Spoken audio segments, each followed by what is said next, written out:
ওয়াকআপ সংশোধনী আইনের প্রতিবাদে দক্ষিণ চব্বিশ পরগনা আমতলায় প্রতিবাদ মিছিলে পুলিশের গাড়ি ভাঙচুরের ঘটনায় গ্রেপ্তার ৩। ওয়াকআপ সংশোধনী আইনের প্রতিবাদে দক্ষিণ চব্বিশ পরগনায় আমতলায় প্রতিবাদ মিছিল হয়। আমতলায় বারুইপুর রোড সহ ১১৭ নম্বর জাতীয় সড়ক বেশ খানিকক্ষণ অবরুদ্ধ ছিল। পুলিশের একটি গাড়িতে ভাঙচুর চালানো হয়। ডায়মন্ড হারবার জেলা পুলিশ সুপার জানান, আকাশ সংশোধনী আইনের বিরুদ্ধে একটি মিছিল হয়। পর্যাপ্ত পুলিশের ব্যবস্থা নেওয়া হয়েছিল। মিটিং চলাকালীন ডায়মন্ড হারবার জেলা পুলিশের একটি গাড়ি বারুইপুরের দিক থেকে আমতলার দিকে আসছিল। তখনই কিছু মানুষ উত্তেজিত হয়ে পুলিশের গাড়িতে ভাঙচুর চালায়, যেটা বেআইনি ঘটনা। পরে ভিডিও দেখা যায় পুলিশের গাড়িটি সেখান থেকে পিছিয়ে আসছিল। যদি এই ধরনের ঘটনা ভবিষ্যতে ঘটে তাহলে যথাযোগ্য ব্যবস্থা নেওয়া হবে। এই ঘটনাতে ৩ জনকে গ্রেপ্তার করা হয়েছে। তারা 10 দিনের পুলিশি হেফাজতে রয়েছে। অতিরিক্ত police super zonal Mitun Kumar De জানান, পুলিশের পক্ষ থেকে যথাযোগ্য ধারায় মামলা রুজু করা হয়েছে। পুলিশের ক্যামেরার মাধ্যমে যাদের চিহ্নিত করা গিয়েছে তাদেরকে অলরেডি অ্যারেস্ট করা হয়েছে। যারা পুলিশ গাড়ি ভাঙচুরের সাথে যুক্ত ছিল তাদের প্রত্যেককে গ্রেপ্তার করা হবে। গ্রেপ্তারির সংখ্যা আরও বাড়তে পারে বলে জানান মিঠুন কুমার দে। যে জায়গায় ঘটনা ঘটেছে সেই জায়গায় সাধারণ মানুষ থেকে শুরু করে কোনো রকম দোকান বা যে সমস্ত গাড়ি আগে থেকে দাঁড়িয়েছিল কারোর কোনো ক্ষতি হয়নি। শুধুমাত্র পুলিশের একটি গাড়ি ভাঙা হয়। যাদের গ্রেপ্তার করা হয়েছে তাদের জিজ্ঞাসাবাদের মাধ্যমে তদন্ত এগিয়ে নিয়ে যাওয়া হবে। তদন্ত প্রাথমিকভাবে যতটুকু এগোচ্ছে, পুলিশের ধারণা বাইরে থেকেও কিছু লোক আসতে পারে। সমস্ত বিষয় খতিয়ে দেখা হচ্ছে। বিকেল 2:30 নাগাদ একটা যে ওয়াকফ আইন পাস হয়েছে সেই ওয়াকফ আইনের বিরুদ্ধে একটা জমায়েতের আয়োজন করা হয়েছিল আমতলাতে। আমরা যথাযোগ্য যেটা পর্যাপ্ত পুলিশি ব্যবস্থা, সেই পুলিশি ব্যবস্থাও নেওয়া হয়েছিল। তো মিটিং চলাকালীন, মিটিং ঠিকঠাকই চলছিল, সে সময় মিটিং চলাকালীন একটি পুলিশের গাড়ি সেখানে ঢুকে যায়। আমাদের ডায়মন্ড হারবারের পুলিশের গাড়ি, যেটা বারুইপুরের দিক থেকে ডায়মন্ড হারবারের দিকে আসছিল, সেখানে ঢুকে যায়। ঢুকে যাওয়ার পরে সেখানে কিছু মানুষ তারা উত্তেজিত হয়ে পুলিশের গাড়িতে ভাঙচুর চালায়, যেটা একদমই বেআইনি। কারণ পুলিশের গাড়িকে আমরা পরে দেখেছি যে পুলিশের গাড়িটা সেখান থেকে রিট্র্যাক্টও করছিল, পিছিয়ে আসছিল, ভাঙচুর চালায়। এবং আগামী দিনে যদি এই ধরনের ঘটনা, কারণ ওয়াকফকে কেন্দ্র করে আপনারা জানেন বিভিন্ন জায়গায় প্রতিবাদ হচ্ছে, যদি এই ধরনের ঘটনা ভবিষ্যতে ঘটে তাহলে কিন্তু যথাযোগ্য, আমরা এই ঘটনার পরিপ্রেক্ষিতেও একটা মামলা করেছি এবং 3 জনকে আমরা অ্যারেস্ট করেছি। তারা এখন পুলিশ কাস্টডিতে আছে। পরবর্তী দিনে যদি এই ধরনের ঘটনা ঘটে তাহলে কড়া আইনি পদক্ষেপ যা নেওয়া যায় আমরা নেব।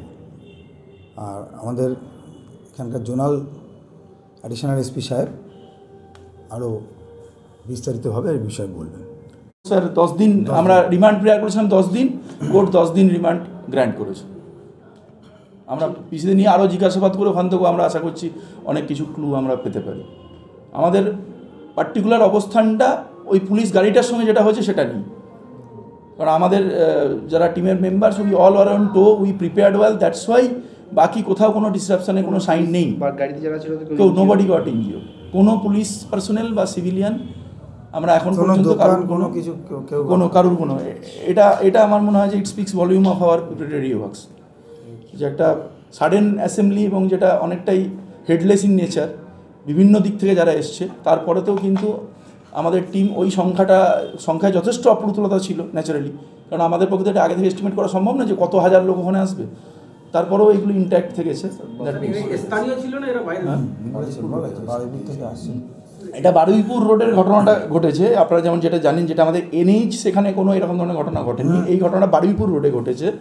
ন্যাচারালি আমরা কাল থেকে যেটাকে আমাদের রেড বা যতটুকু আমরা এগিয়েছি, সেখানে আমরা সব পসিবিলিটিজ ওপেন রেখেছি। আমাদের ধারণা যে কিছু লোক একটু বাইরের দিক থেকে এসে থাকতে পারে, তাদের কি মোটিভ, কি এজেন্ডা, সব we will look into that. আমরা দেখলাম যে ফেসবুকে একটা পোস্ট এবং তারপরে অনেকটাই মবটা যেটা সেটা হেডলেস। তো তার প্রেক্ষিত যতটা সম্ভব যেগুলো আমাদের তরফে থাকে এসওপি প্রিপারেটরি স্টেপস, সেগুলো আমরা নিয়েছিলাম। তো যেটা স্যার বললেন যে ওই ভেহিকেলটার একটা ওই কারেকশনাল হোম থেকে একটা মুভমেন্ট ছিল, যাই অতটা ও বুঝে উঠতে পারেনি। সেক্ষেত্রে যে ধরনের রিয়াকশন দিয়েছে সেটাকে কিন্তু আমরা আমাদের অবস্থানটা 0 tolerance. Naturally we registered A case with all the befitting sections তিনজন যাদের ছবি ওখানে যেহেতু আমরা ড্রোন রেখেছিলাম, ক্যামেরা ছিলাম, যাদের আমাদের উপস্থিতি যাদের প্রামাণ্যভাবে আমরা পেয়েছি তাদেরকে আমরা অলরেডি অ্যারেস্ট করেছি এবং এটা একদম আমাদের অবস্থান দ্ব্যর্থহীন অবস্থান। প্রত্যেকে যারা ওই পুলিশ গাড়ি ভাঙচুরের সঙ্গে জড়িত ছিল, we are going to arrest them all. তো এটা আমরা প্রতিদিনই লাগাতার আমাদের রেড চলবে এবং স্থানীয় স্তরেও আমাদের ছোট ছোট যেগুলো পকেট লেভেলে আমাদের অফিসাররা মিটিং করে আমরা এটা উই হ্যাভ ডিসিমিনেটেড দ্যাট, যে পাবলিকের যাতে আমাদের কোনো এই জায়গাতে ভুল বোঝাবুঝি না থাকে। যেমন গণতান্ত্রিক দেশে প্রতিবাদ করার সবারই অধিকার আছে, কিন্তু সেখানে যদি কোথাও কোনো ডিসরাপশন ক্রিয়েট করার কেউ চেষ্টা করে, বিশেষ করে যদি পুলিশের উপর কোনো রকমের আক্রমণ নেমে আসে, সেক্ষেত্রে যেটা স্যারও বললেন যে আমাদের অবস্থানটা খুব করা হবে এবং এক্ষেত্রেও আমরা যতজনকে আমরা এই ড্রোন বা ক্যামেরার মাধ্যমে যাদেরকে পাচ্ছি আমরা তাদের প্রত্যেকের ক্ষেত্রে আমরা আইনি ব্যবস্থা নেব। মানে এদেরকে গ্রেফতার কখন করা হয়েছিল পরে ছবি দেখে? এটা কালকে সারা রাত আমাদের টিম রেড চলেছে। আমরা already we have zeroed in on their identity. ওই ভিডিও ফুটেজ গুলো থেকে আমরা আইডেন্টিটি গুলোকে করেছি। আমরা আরো কিছু নাম আমরা পেয়েছি এবং এই সংখ্যাটা নিশ্চিতভাবে বেশ কিছুটা বাড়বে। কিন্তু আপনারা বলুন পুলিশ, আমি সেটাই বললাম যে ফেসবুকে একটা পোস্ট আমতলা চল, যেটার কোনো অ্যাজ সাচ একটা বিলের বিরুদ্ধে গর্জে ওঠো, প্রতিবাদ করো, আমতলা চল, সেটাই যে ধরনের এতে আমরা অভ্যস্ত, যেগুলো ট্র্যাডিশনাল যেই ধরনের যে থাকে, সেখানে একটা অর্গানাইজ কারা করছে সেটার আমরা পাই, সেটার একটা ক্লু পাই। এই জন্য যে গ্যাদারিংটা হচ্ছে সেটা অনেকটা হেডলেস মব। যেমন আমরা রাত দখলের কর্মসূচির ক্ষেত্রেও দেখেছি যে এক্স্যাক্টলি কোথাও 200 আবার কোথাও সেখানে হয়তো দেখা গেল 2000 বা 20,000। এইটাকে আগে থেকে এস্টিমেট করাটা খুব কঠিন। লোকালি যারা যারা ওখানে ইনভলভ হতে পারে তাদের প্রত্যেকের সঙ্গে আমরা মিটিং করেছি মাইক্রো লেভেলে, যারা যারা ধর্মীয় সম্প্রদায়কে রিপ্রেজেন্ট করে বা বিভিন্ন কাটিং অ্যাক্রস পলিটিক্যাল অ্যাফিলিয়েশন, যাদের একটা পাবলিকের উপর গ্রিপ আছে, সেটা করার পরেও এই জায়গাটা এসছে যেখানে আমরা we got out number for a just certain period of time.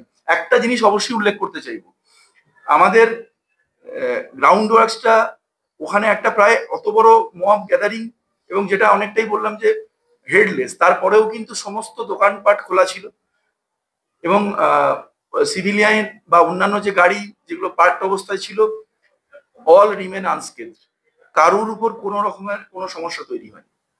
একটা পার্টিকুলার ভেহিকেল যেটা কিন্তু ওখানে অন ডিউটি ছিল না, সেটা অন্য কাজে ছিল, একটা কারেকশনাল হোম থেকে একটা কমিউনিকেশন করছিল, সেই রিলেটেড ট্রান্সপোর্ট করছিল, সেইটা মুভমেন্টটাকে নিয়ে কিছু ওখানে স্থানীয় স্তরে, আমি তো নিশ্চিতভাবে তাদেরকে লুম্পেন বলবো, তাদের আগ্রাসনটা এই ঘটনাটা ঘটিয়েছে এবং ওই সময় ওইখানেতে পুলিশের একটা বিরাট বড় এরিয়া জুড়ে চলছিল বিষয়টা, সেইখানেতে দে গট আউট নাম্বার। আগামীর জন্য আমি কড়া ব্যবস্থাপনা বলি না, সেক্ষেত্রে মানে যে কোনো সাংবিধানিক দেশে গণতান্ত্রিক উপায়ে প্রতিবাদ করার অধিকার যে কোনো ধর্মের যে কোনো গোষ্ঠীর আছে, কিন্তু যদি কেউ if somebody exist there brief, তাহলে আমরা কড়া জবাব দেবো। আর পুলিশের উপর কোনো আক্রমণ হলে তো এটা প্রশ্নই নেই, যেটা আমরা বলার সময় বললাম যে এখন এখানে কন্টিনিউয়াস রেড হবে এবং এটা আমরা বলেই দিয়েছি, either they will surrender before the court or we are going to arrest them. এবার যেটা আমাদের কেস যেমন রিপিটিং সেকশনে হয়েছে, সেটাকে আমরা প্রপার ইনভেস্টিগেশন করব।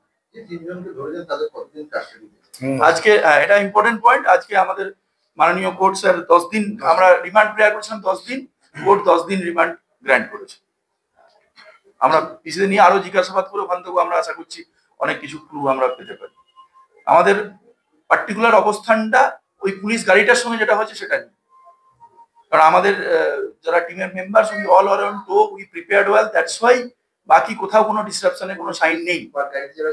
নোবডি গট ইনজিউরড, কোনো পুলিশ পার্সোনেল বা সিভিলিয়ান আমরা এখন পর্যন্ত কারুর কোনো এটা আমার মনে হয় যে it speaks volume of our preparatory works, যে একটা সাডেন অ্যাসেম্বলি এবং যেটা অনেকটাই হেডলেস ইন নেচার, বিভিন্ন দিক থেকে যারা এসছে, তারপরে তো কিন্তু আমাদের টিম ওই সংখ্যায় যথেষ্ট অপ্রতুলতা ছিল ন্যাচারালি, কারণ আমাদের পক্ষে এটা আগে থেকে এস্টিমেট করা সম্ভব না যে কত হাজার লোক ওখানে আসবে, তারপরেও এগুলো ইন্ট্যাক্ট থেকেছে। এটা বারুইপুর রোডের ঘটনাটা ঘটেছে, আপনারা যেমন যেটা জানেন, যেটা আমাদের এনএইচ, সেখানে কোনো এরকম ধরনের ঘটনা ঘটেছে, এই ঘটনা বারুইপুর রোডে ঘটেছে। ন্যাচারালি আমরা কাল থেকে যেটা আমাদের রেড বা যতটুকু আমরা এগিয়েছি, সেখানে আমরা সব পসিবিলিটিজ ওপেন রেখেছি। আমাদের ধারণা যে কিছু লোক একটু বাইরের দিক থেকে এসে থাকতে পারে, তাদের কি মোটিভ কি এজেন্ডা সব we will look into that.